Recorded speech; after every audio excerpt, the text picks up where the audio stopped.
আমরা 9টা মেজার নিয়েছি আইন শৃঙ্খলা পরিস্থিতি ভালো করার জন্য। আমরা এই মেজারগুলো নিয়েছি।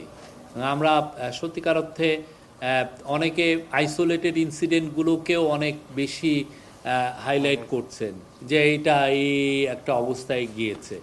আমরা বলবো যে হ্যাঁ, জানুয়ারির ফিগারে কিছু দেখা যাচ্ছে যে কিছু কিছু ক্রাইম ফিগার বেড়েছে।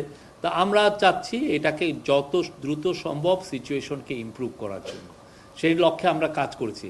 যারা এখন জানুয়ারির ফিগার দিচ্ছেন তারাও কিন্তু আবার ওই যে গত 4 মাসের যে ফিগার, আপনি যদি আমরা সেপ্টেম্বর থেকে ডিসেম্বরে যে মার্ডারের যে ফিগার, হ্যাঁ, পুলিশের ফিগার দিয়ে ওনারা বলছেন যে ক্রাইম ফিগার বেড়েছে জানুয়ারিতে, কিন্তু ঠিক জানুয়ারি টু সেপ্টেম্বর টু ডিসেম্বরের আপনি ফিগারটা দেখেন, ক্রাইমে মার্ডারের ফিগার গত 5 বছরের সবচাইতে কম ছিল। এটাও একটু উল্লেখ করেন।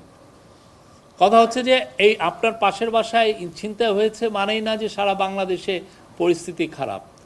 আমরা এইটার জন্য কাজ করছি।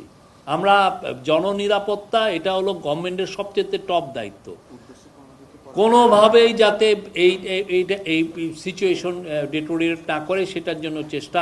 আমাদের নাইট টাইম পেট্রোল বাড়িয়েছে, কম্বাইন্ড পেট্রোল হচ্ছে, এবং আমরা আশা করছি খুব দ্রুত এই আইন শৃঙ্খলা পরিস্থিতি ভালো হবে, খুবই ইমপ্রুভ হবে।